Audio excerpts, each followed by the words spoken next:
Salut à tous, le journal du foot de ce lundi 14 mars. Voilà qui ne devrait pas arranger la relation déjà glaciale entre le PSG et le Real Madrid. Nasser El Khelaifi risque de voir rouge. Souvenez-vous, cette colère du président parisien de Leonardo dans les coulisses du stade Santiago Bernabéu contre l'arbitre de la rencontre après le match entre le Real et le PSG mercredi dernier en Ligue des Champions. Une scène captée à la fois par un téléphone portable mais aussi par une caméra de télévision du Real Madrid. Le club merengue n'avait rien à gagner dans cette histoire mais a choisi d'envoyer toutes les images à l'UEFA pour que des sanctions soient prononcées.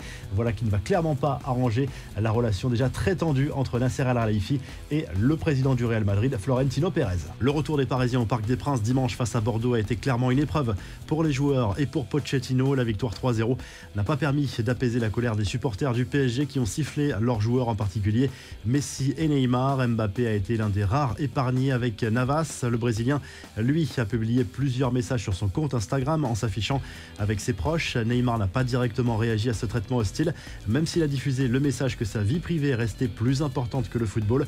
Selon plusieurs médias espagnols, dont la Cadena Cope, le meneur de jeu parisien s'est envolé aussitôt après le coup de sifflet final pour rejoindre Barcelone, histoire sans doute de se changer les idées durant le match. On a vu aussi de nombreuses banderoles hostiles à la direction et notamment à Leonardo. Kylian Mbappé, lui, est allé soutenir le PSG handball face à Nantes. L'attaquant français, ovationné par le Parc des Princes, a profité de la mi-temps pour signer des autographes et prendre la pause avec des supporters. Les infos en bref, le président du FC Barcelone, Joan Laporta, a confirmé que son club était bien intéressé par Erling Haaland, tout en précisant tout de même qu'il ne ferait rien qui puisse mettre en danger les finances du Barça. Cela commence à ressembler à un aveu d'impuissance dans ce dossier. Pour rappel, le Barça a une dette qui s'approche du milliard d'euros.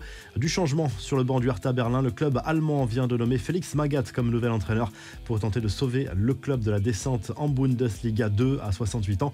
Le technicien allemand reprend du service après 5 ans sans activité. Au Maroc, de gros incidents à déplorer après la défaite des Phares de Rabat face au Mas de Fès lors de la Coupe du Trône. Des supporters du club de la capitale sont descendus sur la pelouse pour tenter d'en découdre avant d'affronter les forces de l'ordre. Enfin, la bêtise n'a aucune limite chez certains supporters. Avant le match de leur club face à Naples ce dimanche en Serie A, les Ultras de l'Hellas Vérone ont déployé une banderole scandaleuse devant le stade réclamant le bombardement de Naples, avec une référence bien sûr à l'invasion russe en Ukraine.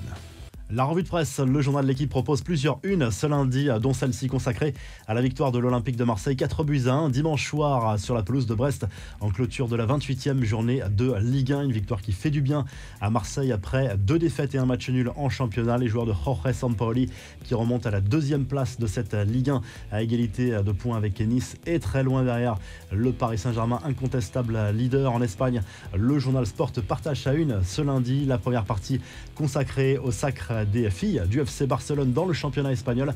Après une victoire 5-0 contre le Real Madrid, les hommes, eux, ont gagné 4-0 contre Osasuna et confortent leur 3e place dans ce championnat espagnol. Et puis en Italie, la Gazzetta dello Sport revient sur les principaux résultats de dimanche en Serie A et notamment ce match nul décevant, encore une fois, pour l'Inter Milan sur la pelouse du Torino, arraché en plus in extremis pour les Nerazzurri qui sont 3e de cette Serie A à 4 points de l'AC Milan, mais toujours avec un match en moins. Naples est 2e de ce championnat italien. Si le journal du foot vous a plu, n'hésitez pas à liker la vidéo et à vous abonner. On vous laisse avec le classement des meilleurs buteurs dans les grands championnats européens.